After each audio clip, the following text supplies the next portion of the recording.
Welcome back to game set match. Discussion हमारी जारी थी। Pakistan versus New Zealand T20 series का हुआ इख्तिताम। ड्रॉ की हमने वो 2-2 रन से। And let me tell you, अगर वो बारिश ना होती तो शायद 3-1 से हम हार जाते वो सीरीज, बिकॉज जिस तरीके से न्यूजीलैंड ने हमारी कंडीशंस का फायदा उठाया, हमारी कंडीशंस में ऐसे खेला जैसे वो अपने होम में खेल रहे थे, तो मुश्किलात और ज्यादा बढ़ जाती है हमारे लिए। बट यस, डिस्कशन मैंने और फैसल ने काफी डिटेल में की है, मगर अब हमारे साथ ज्वाइन इन कर रहे हैं हमारे अपने लाला शाहिद खान आफरीदी। खुशामदीद कहते हैं उनको। लाला, अस्सलाम वालेकुम and welcome to the show. वालेकुम सलाम Savera, how are you? Faisal, अस्सलाम वालेकुम, कैसे हैं आप लोग? ठीक हैं? वालेकुम सलाम शाहिद भाई, welcome to the show, nice to hear from you. बिल्कुल खैरियत से हैं लाला। सीरीज देखी T20 की, मतलब ईद का तीसरा दिन और अजीब हो गया मूड हमारा। सवेरा मैं ये समझ रहा था क्योंकि जब न्यूजीलैंड ने टीम अनाउंस की तो क्योंकि उसमें मेरे ख्याल में 4-5 उनके जो मेन प्लेयर थे वो नजर नहीं आ रहे थे, तो मुझे ये फील आ रहा था कि यार हम इनको आराम से जो है ना वो 5-0 कर लेंगे। लेकिन मेरे ख्याल में आके पाकिस्तान की सरजमीन पे सीरीज को बराबर कर लेना, आई थिंक ये बड़ा मेरे ख्याल में ये बहुत बड़ी बात है कि आप ऑलमोस्ट एक नई टीम के साथ आए हो और हमारी टीम जो थी वो पूरी स्ट्रेंथ के साथ थी। ये ऐसी टीम है कि जो ऑलमोस्ट ज़्यादा सारे ही लड़के हमारे वर्ल्ड कप वाले लड़के जो वर्ल्ड कप में जाएंगे। तो देखिए, बात वही है कि आप हारते इसी वजह से हो क्योंकि आप ज़्यादा गलतियां करते हो। जो टीम जीतती है वो कम से कम गलतियां करती हैं। लेकिन आई थिंक न्यूजीलैंड ने जिस तरीके से खेला है, मेरे ख्याल में मैं उम्मीद नहीं कर रहा था कि हमारी इतनी तगड़ी बॉलिंग लाइन जो है हमारी, और उसके बावजूद हमने इतने रन करवा दी। जो अगर लास्ट मैच की बात करें तो मेरे ख्याल में गलतियां बहुत हुई हैं हमसे। फील्डिंग में गलती हुई है। आप देखिए, कैचेस विन मैचेस पुरानी बातें सुनते हुए आ रहे हैं, और ऐसे मौके के ऊपर पास में भी हुआ है हमारे साथ के कैच छोड़ दिए गए और मैच आप पूरा हार गए। एंड देन फिर आपकी इतने तगड़ी बॉलिंग लाइनअप, ऐसी फास्ट बॉलिंग, ऐसा पेस बड़े कम टीमों के पास है। लेकिन उसके साथ जो है वो वेरिएशन सबसे ज्यादा इंपॉर्टेंट चीज है, जो मैं हमेशा से कहते हुए आया हूँ। हमारी शुरू से स्ट्रेंथ रही है सवेरा यॉर्कर्स। हमेशा हमारी फास्ट बॉलर, अगर आपके पास अच्छा पेस है तो आपके पास यॉर्कर या लेंथ बॉल को मारना मेरे ख्याल में कोई इजी नहीं है। तो हम कंसिस्टेंट नहीं थे अपनी लाइन और लेंथ में। अगर मैं शाहीन की बात करूं, शुरू के 2 ओवर ठीक है, अच्छे किए, लेकिन जहां पे उसको मैच जितवाना चाहिए था, जहां पे अच्छी बॉलिंग करनी चाहिए थी, वहां पे उसका जो एरिया था वो बहुत ही गंदा एरिया था। बहुत ही गंदी जगह पे बॉलिंग की है। ना वो प्रॉपर यॉर्कर थी, ना वो प्रॉपर लेंथ बॉल थी। हारिस रऊफ का भी यही है। एहसान, चलो एहसान का तो थोड़ा सा आप दे दो कि अभी नया नया उसका क्रिकेट शुरू की है। लेकिन मेरे ख्याल में अगर शादाब की भी मैं बात करूं साथ में, तो शादाब की परफॉर्मेंस को हमेशा मैं बहुत हाईली रेट करता हूं, इसलिए कि 6-7 ओवर के बाद आता है, वो मिडिल में ओवर करता है, वो बहुत इंपॉर्टेंट ओवर होते हैं। और शादाब को मैं काफी अरसे से देख रहा हूँ कि वो अगेंस्ट द लेफ्ट हैंडर्स वो कंफर्टेबल फील नहीं करता। इवन के इमाद वसीम भी लेफ्ट हैंडर को वो कंफर्टेबल कभी भी फील नहीं करता, लेकिन कल के मैच में उसने फिर भी अच्छी बॉल कर ली। तो मेरे ख्याल में शादाब के ऊपर जिम्मेदारी, उसकी परफॉर्मेंस हमेशा से बड़ा इंपॉर्टेंट रोल अदा करती है। तो शादाब अपने आप को एज अ बैट्समैन के तौर पे अपने आप को थोड़ा सा साइड पे करे और बॉलिंग पे ज्यादा फोकस करे। उसकी स्ट्रेंथ उसकी बॉलिंग है, वो टीम में रहेगा तो अपनी अच्छी बॉलिंग की वजह से ही रहेगा। बिल्कुल, वेरी ट्रू। शाहिद भाई, बाबर की कप्तानी को किस तरह रेट करेंगे? बिकॉज उन्होंने कहा कि हम 10-15 रन शॉर्ट थे, हालांकि 193 रन पाकिस्तान ने स्कोर किए। हमने देखा था इन पिचेस पे ही पेशावर ज़ल्मी की कप्तानी करते हुए भी बाबर जो है वो 200 रन डिफेंड नहीं कर पाए थे। सो आप किस तरह रेट करेंगे बाबर की कप्तानी को कल के मैच में भी और ओवरऑल सीरीज में? यार मेरे ख्याल में तो इतने तगड़ी बॉलिंग लाइनअप के साथ मैं तो समझता हूँ इस बॉलिंग लाइनअप के साथ 160-70 रन भी दूसरी टीमों को नहीं करने देने चाहिए। देखिए, बाबर क्योंकि मेरे ख्याल में 3-4 साल हो गए कंटिन्यू पाकिस्तान टीम की कप्तानी किए जा रहा है। आई नो थोड़ा सा जो एज अ कैप्टन जो लर्निंग प्रोसेस है वो थोड़ा सा स्लो है। इंशाल्लाह मैं समझता हूँ कि अब ज्यादा गलतियों की गुंजाइश उसके पास भी नहीं है। अगर कल की बात करें या उससे पहले की मैच की बात करें, तो मेरी बाबर से बात हुई थी कि बैटिंग ऑर्डर जो इफ्तिखार 8वें नंबर पे आया था, तो सिर्फ मेरी यही बात हुई थी कि आपके जो जेन्युइन बैट्समैन है उन्हें मौका दें, उनको ऊपर खिलाएं और ताकि उनके पास ओवर्स हो। तो क्योंकि वो इफ्तिखार आपके पास है तो आप शादाब को भेज रहे हो, आप शाहीन को भेज रहे हो। आई मीन वो समझ नहीं आ रही थी मुझे सोच। देन लास्ट मैच में मैं समझता हूँ कि 2 डिसीजन उसके अच्छे थे कि इफ्तिखार को अपने नंबर पे उसने बारी कराई। एंड देन इमाद वसीम, जो नया बॉल से ही फायदा है इमाद वसीम का बॉलिंग करना, कि शाहीन के साथ अगर आप वो नया बॉल करता हो विकेट लेके देता, क्योंकि इमाद वसीम जो है वो नए बॉल से ही इफेक्टेड है और उसका फायदा उसी वक्त है कि वो नए बॉल से विकेट लेता है और काफी अरसे से नया बॉल कर रहा है। तो इमाद वसीम का रोल, वो जो डिसीजन था, वो मैं समझता हूँ कि दोनों मैचों के अंदर बाबर का अच्छा था। बट लाला, एक सबसे बड़ा मसला जो कल भी दिखा मैच के दौरान, जिस पे बहुत ज़्यादा बात भी हुई, एक तो हम ठीक है जब इफ्तिखार को नीचे भेजा था तो बाबर ने ये रीज़न दी कि हम डेटा की क्रिकेट खेल रहे हैं, हम मैचअप्स पे काम कर रहे हैं, मगर कल उस मैचअप का क्या हुआ जहां मिडिल ओवर्स में जो है वहां हमारा हर बॉलर अगर पिट रहा था तो क्यों इफ्तिखार को इंट्रोड्यूस नहीं किया गया? इफ्तिखार जो कि रेगुलर बॉलिंग कर रहे हैं इस सीरीज में, उनको क्यों नहीं इंट्रोड्यूस किया गया? एंड देन दूसरी एक और चीज़, इतने गैप्स, आप अगर अपने बॉलर्स को कह रहे हैं कि फुल लेंथ बॉलिंग करनी है, इतने गैप्स फील्ड में, इतनी बड़ी बड़ी पॉकेट्स, पिंडी का ग्राउंड कोई बड़ा नहीं है, उसके बावजूद इतनी बड़ी बड़ी पॉकेट्स के चैपमैन और नीशम को मसला ही नहीं हुआ कोई। सवेरा आपने बहुत अच्छी बात की है, और क्योंकि मैच देख रहे थे तो जाहिर बात है अब दो लेफ्ट हैंडर लगे हुए हैं, हमारे लेग स्पिनर, दोनों लेग स्पिनर लगे हुए थे, और आप देख रहे हो कि उन्हें रन हो रहे हैं, तो व्हाई नॉट। इफ्तिखार ने इससे पहले भी मैचेस में बॉलिंग की है अगेंस्ट लेफ्ट हैंडर्स और उसने बड़ा अच्छा बॉल की है। उसने जब भी मैंने उसको देखा उसने बड़ी अच्छी बॉलिंग की है। जैसे मोहम्मद हफीज का रोल बड़ा इंपॉर्टेंट होता था, तो वो जब भी खब्बे आते थे तो जो भी कप्तान होता था वो हफीज को लेके आता था। और मेरे ख्याल में देखें, कॉन्फिडेंस देना चाहिए। इफ्तिखार जो है वो आपका, मेरे लिए तो ये भी हैरत की बात है कि इफ्तिखार जैसे प्लेयर वनडे स्क्वाड के अंदर नहीं है, क्योंकि वो एक ऐसा प्लेयर है इस नंबर पे जो हिटिंग भी करता है, जो सेंसिबल इनिंग खेलता है, इनिंग को बिल्ड करता है, जहाँ जरूरत होती है सिंगल डबल, जहाँ छक्के चौकों की जरूरत है वो खेलता है, बड़े जबरदस्त खेलता है। तो मेरे ख्याल में उसका, मेरे लिए हैरत है कि वनडे के अंदर वो लड़का नहीं है। और साथ में देखिए सवेरा, यही वो चीजें हैं जो हम चाहते हैं कि बाबर जल्द से जल्द इम्प्रूव करे। जो आपने फील्डिंग की बात की कि बॉलर्स अगर किसी लेंथ पे बॉल कर रहे हैं तो उस हिसाब से उनकी फील्ड जो होती उस हिसाब से होना चाहिए। ये नहीं है कि आपका मिड ऑफ ऊपर है, एक्स्ट्रा कवर ऊपर है, एंड देन फिर आप आगे बॉलिंग कर रहे हो। तो आप बॉलर्स के साथ जो है वो कप्तान का जो प्लान है वो एग्जीक्यूट होना चाहिए। अगर आप ये नहीं है कि हम मीटिंगों के अंदर एक एक दो घंटे बैठे रहे, प्लान बनाते रहे और फिर प्लान को एग्जीक्यूट ना कर सके ग्राउंड के अंदर, तो फिर फायदा नहीं है इतनी लंबी लंबी मीटिंगें करने का। तो आई मीन कि कल मेरे ख्याल में मैं समझता हूँ कि हमारे बॉलर्स ने मैच जितवाना चाहिए था। स्पेशली हमारे जितने भी बॉलर, चाहे वो फास्ट बॉलर हैं, स्पिनर्स हो, और बॉलिंग तगड़ी करनी चाहिए थी। लेकिन दोबारा कहूंगा कि शादाब का रोल बीच के ओवर्स के अंदर बहुत इंपॉर्टेंट है, उसको बिल्कुल डर के बॉल नहीं करना चाहिए। मुझे लगता है कि वो डर के बॉल करता है, वो उसको मार खाने से ना डरे, मार खाने से बिल्कुल जरूरत नहीं है, उसको डरने की जरूरत नहीं है। आउट भी करेगा वो, सिर्फ ये ना समझे कि राइट हैंडर को ही वो बॉल कर सकता है, खब्बों को भी बॉल कर सकता है। उसके बाद अच्छा गुगली है, एक साइड पैक करके बॉल कर सकता है या सिंगल करवा सकता है खब्बों को।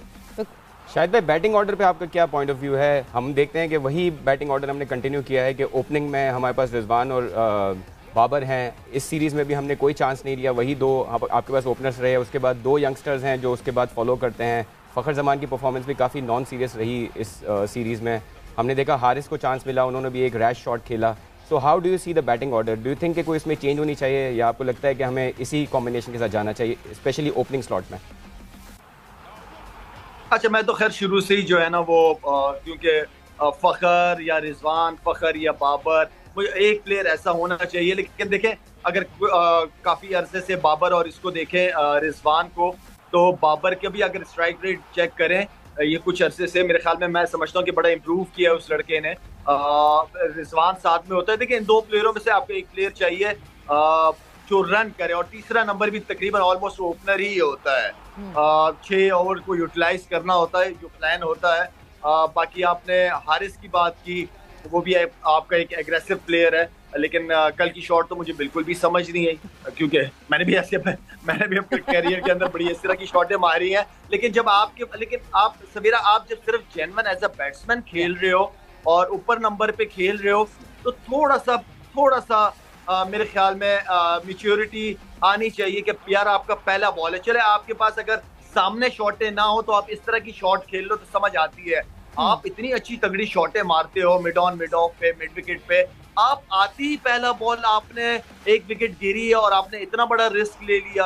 आई मीन कि आप खेलो तो सही ना, कुछ आप बॉल ही खेल लो, सीधा एज अ बैट्समैन, क्योंकि आप जेन्युइन बैट्समैन हो, आपको एज अ बैट्समैन खिलाया जा रहा है। तो मेरे ख्याल में ये वो मौके हैं जो कि बैट्समैनों को जाया नहीं करना चाहिए। नो डाउट टैलेंट है, लेकिन टैलेंट को फिर परफॉर्म करके दिखाना पड़ेगा। अब जैसे वो नया लड़का था मार्क ने जो बैटिंग की है, नया प्लेयर है, मुझे नहीं पता कि उसने कितने T20 खेले, लेकिन ऐसी इनिंग अगर एक यंग लड़का आके खिलाता है कि मैच ही जितवा दे और सारी जिंदगी उसकी यादगार ये इनिंग हो गई होगी पाकिस्तान की टॉप बॉलिंग के खिलाफ। तो इस तरह क्या हमारे पास नो डाउट टैलेंट है, लेकिन वो टैलेंट को जो है वो मौके भी मिल रहे हैं, तो उस मौके को मिस ना करें, जाया ना करें। मैं हमेशा से कहता हूं कि हमारे नए बच्चों पे ज्यादा से ज्यादा तवज्जो देने की जरूरत है। हमारे नए बच्चे जब कुछ करते नहीं है, फिर वही सोच हमारी पुराने प्लेयरों की तरफ चली जाती है। तो इन बच्चों की ग्रूमिंग बहुत इंपॉर्टेंट है। बिल्कुल, और मार्क चैपमैन ने बिल्कुल मौके का भरपूर फायदा उठाया कि नहीं जी मेरे जो मेन लड़के हैं टीम के वो नहीं हैं, वो इस वक्त IPL खेल रहे हैं, मुझे मौका मिला है, why not take a chance और उस मौके का फायदा उठाएं। एंड मतलब ये एक मैच नहीं, इससे पिछले मैच में भी जो है उन्होंने 65 ऑड रन्स बनाए थे, नॉट आउट रहे थे। मगर लाला एक चीज़ और जिस पे कल बात हुई जो कि एक बहुत इंपॉर्टेंट है और हम वक्तन फवक्तन इस पे बात करते हैं, क्या टीम की जीत ज़रूरी है या पर्सनल माइलस्टोन ज़रूरी है। एक बहुत इंपॉर्टेंट कल बात हुई कि आखिरी 3 ओवर्स में शायद पाकिस्तान और चिप इन कर सकता था, हम 210 215 तक के स्कोर तक जा सकते थे, मगर क्योंकि on the line on the grill इस वक्त रिजवान की सेंचुरी थी जिसकी शायद कोशिश पूरी टीम मिलके कर रही थी। इवन इमाद जहां रन बनने की गुंजाइश नहीं थी वहां रन भागने की उन्होंने कोशिश की, बिकॉज रिजवान को स्ट्राइक देना था, रिजवान की सेंचुरी होना जरूरी थी, जो कि आखिर में हुई भी नहीं। और शायद उन 10-15 रन की कमी की वजह से पाकिस्तान ये सीरीज अपने नाप नहीं कर सका। आपको लगता है ये जो पर्सनल माइलस्टोन्स के जो मसला है ये एक बहुत बड़ा मसला है और पाकिस्तान टीम में इसमें प्लेयर्स को अब झंझोड़ देना चाहिए कि पहले team Pakistan and then your personal milestones? देखिए, अगर आपकी अपनी परफॉर्मेंस हो और टीम हार जाए तो फिर उसका फायदा तो नहीं उस परफॉर्मेंस का। वो यादगार परफॉर्मेंस नहीं होती। हाँ, अपने लिए आपकी यादगार होती है, लेकिन पाकिस्तान के लिए यादगार नहीं होती। इट्स अ टीम गेम जी, इट्स अ टीम गेम। और आपको देखें, मैं हमेशा बड़ा रिजवान को बहुत हाईली रेट करता हूँ। जब वो परफॉर्म नहीं भी कर रहा था, बैट पैच आया था, तब भी मेरे लिए वो मेरा फेवरेट प्लेयर ही था। और मैं समझता हूँ कि मुझे कभी इस तरह की फीलिंग रिजवान से आई नहीं कि वो अपने रंजों के चक्कर में है। वो तो आई डोंट नो कि आप लोगों ने क्या उसको फील किया, लेकिन मेरे ख्याल में जब एक अपॉर्चुनिटी थी कि यार मैं 100 हो सकते हैं, लेकिन 100 का मतलब ये नहीं कि सामने वाला बैट्समैन आपको सिंगल लेके दे और आखिरी ओवर चल रहा हो। तो ऐसे मुझे सवेरा मुझे ये फीलिंग नजर नहीं है कि इस वजह से कहीं उन ओवरों में जो है ना वो रन नहीं हुए। लाला रन हुए मगर ऑपोजिशन की साइड से, मतलब इमाद ने जो है वो चौका भी मारा, छक्का भी मारा, मगर वो नर्वस 90s जो है मेरा ख्याल से रिजवान ने बहुत ज्यादा या तो अपने सर पे सवार कर लिए थे, बिकॉज आखिरी 2 ओवर्स में सिर्फ 10 रन जो हैं वो चिप इन कर सके रिजवान। दो के Rizwan have all the capability, और कैपेबिलिटी है इसीलिए तो हम ये कह रहे हैं कि उस कैपेबिलिटी के हिसाब से उन्होंने रन नहीं किए। बट मूविंग ऑन फर्दर लाला, हमने बाबर की कैप्टनसी की बात की है, थोड़े से कुछ स्टैट्स हमारे सामने हैं। हम अपने होम सीरीज और होम सीरीज की जो डिटेल्स हैं उसके हवाले से बात करें तो जनवरी 2022 से लेके अभी तक 2020 तक जो हम पहुंच गए हैं, हमने कौन कौन सी सीरीज खेली, कितनी हारी, कितनी जीती, वो हमें देखना बहुत जरूरी है। बिकॉज हमारा जो होम सीजन था ना वो इस दफा बहुत भारी भरकम था, बहुत सारी टीम्स आई। और सबसे पहले अगर हम टेस्ट सीरीज की बात करते हैं तो फैसल अगर आप इसको फर्दर ले जाएं। टेस्ट सीरीज में पाकिस्तान ने अपने होम कंडीशंस में ऑस्ट्रेलिया से हम 1-0 हारे, इंग्लैंड से हम 3-0 हारे और फिर न्यूजीलैंड से हमने सीरीज को ड्रॉ किया। सो टेस्ट सीरीज में we could not win a single test match in home conditions, जो एक काफ़ी कंसर्निंग बात है। और उस पर बाबर की कप्तानी भी बहुत सारे क्वेश्चन हुए हैं। सो ओडीआई फिर हम बात करते हैं। अगर ओडीआई की बात करते हैं तो पाकिस्तान ने ऑस्ट्रेलिया से 2-1 जीता, वेस्ट इंडीज़ से हम 3-0 जीते और न्यूजीलैंड से हम हारे हैं 2-1। सो ओडीआई में हमारी परफॉर्मेंस कुछ हद तक बेहतर है। और अच्छी बात यह है कि अब ओडीआई क्रिकेट बहुत आनी है, आपने एशिया कप ओडीआई फॉर्मेट में खेलना है, वर्ल्ड कप ओडीआई फॉर्मेट में खेलना है। Then we come to the T20 records. Pakistan home series में ऑस्ट्रेलिया से हारा है 1-0, इंग्लैंड से हारा है 4-3, यादगार सीरीज़ थी। उसके बाद पाकिस्तान वर्ल्ड कप फाइनल हारा इंग्लैंड से। और न्यूजीलैंड के खिलाफ हमने अभी जैसे देखा 2-2 ड्रॉ किया है। और जैसे हम कह रहे हैं अगर उस दिन बारिश ना होती तो शायद ये किसी भी तरफ जा सकती थी series, but overall you know lot of concern for Pakistani cricket, because आपके यंगस्टर्स से भी वो परफॉर्मेंस नहीं आ रही जो आप एक्सपेक्ट कर रहे हैं। आपकी सीनियर टीम भी इसमें पूरी खेल रही थी। हाँ। और Lala, how do you see all of these performances of Pakistan जो हमने देखिए फैसल लाला, 9 सीरीज हमने होम में 9 सीरीज खेली हैं, 2 ड्रॉ किए हैं, 2 जीते हैं, बस दैट्स इट। देखिए है तो फिक्र की बात ना, इसलिए तो मैं और आप लोग बात कर रहे हैं इस बात पे, क्योंकि होम सीरीज का तो फायदा जो एडवांटेज होता है वो यही होता है कि यार होम सीरीज है, हमने जीतना है, और ज्यादातर टीमें होम सीरीज जीतने के लिए खेलती है, जीतती है। तो मेरे ख्याल में ये बाकी बड़ी फिक्र की बात है। और मैंने जिस तरह पहले कहा कि बाबर काफी अरसा हो गया माशाल्लाह से लीड कर रहा है टीम को, तो मेरे ख्याल में ये सारी चीजें उसको पता होंगी। अगर नहीं पता तो मेरे ख्याल में जो मैनेजमेंट है उन्होंने बिल्कुल बात की होगी, और नो डाउट के इसको थोड़ा सा आउट ऑफ द बॉक्स जाके अब सोचना पड़ेगा, करना पड़ेगा अगर आप रिजल्ट देखना चाहते हैं। और बाबर अगर अपने आप को एज अच्छे बड़े प्लेयर के साथ साथ एक अच्छा कप्तान अगर मनवाना चाहते हैं तो इस परफॉर्मेंस के साथ एज अ कैप्टन तो वो नहीं मनवा पाएंगे। मेरे ख्याल में बाबर को भी जो है वो इस चीज को सीरियस लेना पड़ेगा, और मेरे ख्याल में जो भी डिसीजंस होंगे वो उसको करने हैं, और कर भी रहा है माशाल्लाह से, चीजों को लीड भी कर रहा है। पूरी पावर भी दी हुई है क्रिकेट बोर्ड की तरफ से भी, हर चीज है, सिक्योर है, सारे हम सब सपोर्ट कर रहे हैं उसको। लेकिन अब उसको जो है ना वो आउट ऑफ द बॉक्स जाके कुछ पाकिस्तान के लिए ऐसी अचीवमेंट ट्रॉफियों की शक्ल में, सीरीज की शक्ल में जो है ना वो अब उसके ऊपर बहुत बड़ी जिम्मेदारी आ गई है। बिल्कुल लाला, और सबसे इंपॉर्टेंट बात ये एक पिछले कुछ दिनों में एक नोशन बन गया था कि नहीं जी, पाकिस्तान क्रिकेट बोर्ड ने इतना प्रेशर डाला हुआ है बाबर के ऊपर, कप्तानी का और इस चीज़ का, कि वो उनकी परफॉर्मेंसेज ऐसी आ नहीं रही। एक अच्छी बात ये है कि अभी अनाउंस हो गया कि नहीं जी, वर्ल्ड कप तक Babar is our captain, without any doubts, अपना बिल्कुल फ्री ऑफ माइंड होके खेलें, क्योंकि अब हमने ये ओडीआई सीरीज जो खेलनी है लाला, ये बहुत इंपॉर्टेंट होगी, क्योंकि वर्ल्ड कप जो है वो ओडीआई फॉर्मेट है इसका। सवेरा हर सीरीज इंपॉर्टेंट है, और ये अच्छा डिसीजन किया है क्रिकेट बोर्ड ने। मेरे ख्याल में आती कर देना चाहिए था कि भाई बाबर आजम जो है वो वर्ल्ड कप तक कप्तान होंगे। तो मेरे ख्याल में जो ये बहस वगैरह जो सोशल मीडिया पे चीजें चल रही हैं, या सवेरा होता भी है कि प्लेयरों के बीच में भी ना फिर चीजें माइंड में आ रही होती है प्लेयरों के कि यार मैं ना कप्तान बन जाऊं, मेरी तरफ कप्तानी आ रही है। ये एक इंसान की है, हम जब खेलते थे तो ये सारी चीजें हमारे टाइम में भी रही हैं, यार उसको कप्तानी से हटा रहे हैं या मुझे कप्तान बना रहे हैं, तो ये सारी चीजें चलती रहती है। तो इसका बेहतरीन हल यही था कि आप उसको सीधा सीधा साल के लिए बोल दो कि भाई आप वर्ल्ड कप तक के लिए कप्तान हो, खत्म, जो आप कर सकते हैं करें, तो ताकि और प्लेयर भी उनके भी जहनों से निकल जाए कप्तानी का भूत। बिल्कुल। शायद भाई, आपको ये लगता है कि हम जो है थोड़ा सा कंप्लेसेंट थे इस सीरीज़ में भी, और हम थोड़ा सा जो इंटरनेशनल जो टीमें सक्सेस हासिल करती हैं उसको हम अडाप्ट नहीं करते? जैसे हमने इंग्लैंड को देखा है, उन्होंने अपना पूरा फॉर्मेट, खेलने का तरीका पूरा चेंज कर लिया है, वरना वो बड़ा स्ट्रगल करते थे आईसीसी टूर्नामेंट्स में, लेकिन अब वो रिसेंटली T20 वर्ल्ड कप भी जीता, वर्ल्ड कप भी उन्होंने जीता 50 ओवर। लेकिन पाकिस्तान जो है वो ये जो लर्निंग्स हैं वो नहीं अडाप्ट करता। आपकी अगर बेंच को देखें तो वो सही यूटिलाइज़ नहीं होती। आप स्ट्रगल करते हैं जब बाबर ना खेलें या रिजवान ना खेलें, आप कोशिश करते हैं कि जो आपके पसंदीदा प्लेयर्स हैं उनको आप खिलाते रहें। जैसे हम देखते थे हसन अली, लगता था कि वो मिसफिट हैं लेकिन वो खेल रहे थे। अभी अगर शादाब को देखें तो हमें लगता था कि शायद उनको रेस्ट करवाया जा सकता था, लेकिन वो खेलते रहे। सो डू यू थिंक कि ये जो चीज़ें हैं कि हम अडाप्ट नहीं करते, हम चेंजेस के लिए घबराते हैं, ये चीज़ें अब अफेक्ट करती हैं जो हम रिकॉर्ड्स देख रहे हैं, या आगे जो सीरीज़ आनी है उसमें भी हम डरे हुए हैं कि हम वर्ल्ड कप में किस तरह परफॉर्म करेंगे या एशिया कप में किस तरह परफॉर्म करेंगे? फैसल, अभी आपने बात की है, इंग्लैंड की मिसाल दी आपने, तो इंग्लैंड किस तरह क्या किए उन्होंने, ऐसा क्या प्रोसेस था उनका? उन्होंने जो भी एक्सपेरिमेंट्स किए हैं उन्होंने काउंटी क्रिकेट में किए हैं, क्लब में किए हैं, वहां से प्लेयर्स का माइंड चेंज किया, उन्होंने काम किया है यार, तब जाके वो बेस्ट टीम बनी है। हम क्यों बात कर रहे हैं? इसलिए कि वो बेस्ट है, तो उसकी वजूहात है, उन्होंने वो कौन से ऐसे प्रोसेसेस किए हैं, उनको नीचे से शुरू किया है, उन्होंने माइंड सेट नीचे से चेंज किया है। कोई अब हम अचानक अगर पाकिस्तान टीम का माइंड सेट चेंज करेंगे, ये पॉसिबल नहीं है। आपको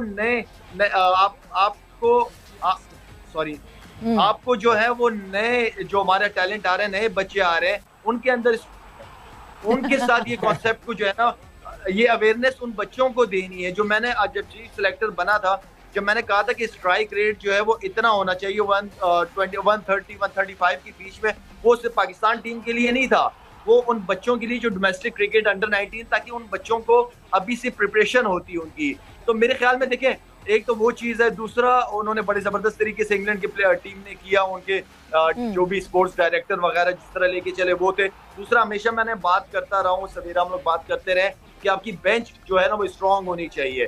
तो बेंच स्ट्रांग का मतलब यही होता है कि अगर आप जैसे शादाब है, भाई शादाब को 2-3 मैच खेल लिए, 5 मैच खेल लिए, ठीक है, आपके पास नीचे बेंच पे उसामा मीर है, उसामा मीर को खिलाओ, उसको कॉन्फिडेंस दो थोड़ा सा। कभी कभार प्लेयर को रेस्ट चाहिए होता है, जब रेस्ट चाहिए होता है, जब देख रहा होता है कि यार मेरे पीछे एक प्लेयर बैठा हुआ है, वो परफॉर्म कर रहा है, मुझे जब मौका मिलेगा मैंने परफॉर्म करना है, वरना प्लेयर बैठा हुआ है पीछे, तो हमें मौके देने चाहिए। एहसान उल्लाह की अगर मैं बात करूं, वो शारजा में इतनी अच्छी परफॉर्मेंस करके आया, उसको आपने न्यूजीलैंड के खिलाफ बिठा दिया यहाँ लाके, ये तो गलत है। और उसको हमने सीरीज का आखिरी मैच दे दिया। यार अब उसको चांस दो, खिलाओ उसको, अभी खेलने के दिन है उसको। उसकी परफॉर्मेंस ना होती तो आपके बेंच के ऊपर नसीम शाह बैठा था या दूसरा तीसरा बैठा हुआ था, उनको खिला देते। लेकिन एक प्लेयर को कॉन्फिडेंस देना चाहिए। बिल्कुल बिल्कुल, कॉन्फिडेंस जरूरी है। और लाला, अब ये मौका जो है, मेरे ख्याल से ओडीआई जो सीरीज है हमारी, उसमें ये मौका जो है वो दिया जा सकता है। उसामा मीर को आप शादाब के जगह जो है वो चांस दे सकते हैं, खिला सकते हैं। आपको टेस्ट करना पड़ेगा कि जो है किस तरह वो रिस्पॉन्ड कर रहे हैं, बिकॉज उसामा की अभी रिसेंट पास में परफॉर्मेंसेस बहुत अच्छी रही हैं। उसी तरह क्या ऐसा हो सकता है कि रिजवान रेस्ट कर लें थोड़ा सा, कि मोहम्मद हारिस को इंक्लूड किया कि मोहम्मद हारिस को मौका मिल जाए खेलने का? ओडीआई के हिसाब से आपको क्या लगता है, क्या क्या तब्दीली करनी चाहिए? लाला देखें, अभी आप मोहम्मद हारिस पे भी कोई 100% कॉन्फिडेंट तो नहीं है ना कि वो आपके लिए जाएगा और डिलीवर करेगा। रिजवान ये है कि बैटिंग करने जा रहा होता है तो बंदा कॉन्फिडेंट होता है कि नहीं यार ये रन करेगा ये लड़का, ठीक है ना। तो वो कॉन्फिडेंस तो हारिस की तरफ से जब परफॉर्म करेगा तो हमें मिलेगा ना। तो मेरा नहीं ख्याल कि रिजवान को, हाँ ठीक, आप मैचेस खेलें, रिजवान खेलें, उसके बाद आप चांस दे सकते हैं, हारिस को बिल्कुल चांस दे सकते हैं। लेकिन सिर्फ ये नहीं है कि रिजवान भी खेल रहा है और हारिस भी खेल रहा है और हारिस को एज अ बैट्समैन खेल रहा हो, तो वो उसके फेवर में तो मैं बिल्कुल भी नहीं होऊंगा। सीरीज इंपॉर्टेंट है, होम सीरीज है, जीतना चाहिए हमें। आगे वर्ल्ड कप आ रहा है, हर एक प्लेयर की परफॉर्मेंस बहुत इंपॉर्टेंट है। वर्ल्ड कप में जाने से पहले उनका कॉन्फिडेंस लेवल हाई होना चाहिए, इंडिविजुअल और एज अ टीम। बाबर के लिए एक बहुत बड़ी जिम्मेदारी है। इस तरह लाला, वक्त का मुकाबला सख्त, क्या एक्सपेक्ट करें? जल्दी से बता दें क्या होना चाहिए 5 मैचेस की ओडीआई सीरीज? सवेरा एटलीस्ट सीरीज तो जीते ना, जीते चले, 3-2 करते हैं इसको, चले मॉडेस्ट होके हम 3-2, हाँ मॉडेस्ट होके, हम नहीं कह रहे 5-0 कर दे, हम नहीं कह रहे 4-1 कर दे, 3-2 करें, सीरीज जीते, कॉन्फिडेंट फील करें, ताकि आगे क्रिकेट जो भी मैचेस आ रहे हैं आप कॉन्फिडेंस के साथ टीम को उतारें ग्राउंड में। ठीक है लाला, बहुत बहुत शुक्रिया, thank you so much Shahid भाई, thanks a lot for your time. और वक्त यह है वो गेम सेट मैच का खत्म हो गया है। आई होप हमें अच्छी परफॉर्मेंसेस दिखें। आज से एक फ्री फ्लो फिर से गेम सेट मैच आप रोजाना देख सकेंगे, एंड नॉट जस्ट क्रिकेट, और भी स्पोर्ट पे डिस्कशन करेंगे हम साथ साथ। बीच में कहीं ना कहीं आस्क लाला, #AskLala सेगमेंट हम पहले से अनाउंस कर देंगे। ट्विटर हैंडल हमारा फॉलो करते रहिएगा और अपना बहुत सारा ख्याल रखिएगा। सवेरा और फैसल को इजाजत दें, टेक केयर, बाय बाय, अल्लाह हाफ़िज़।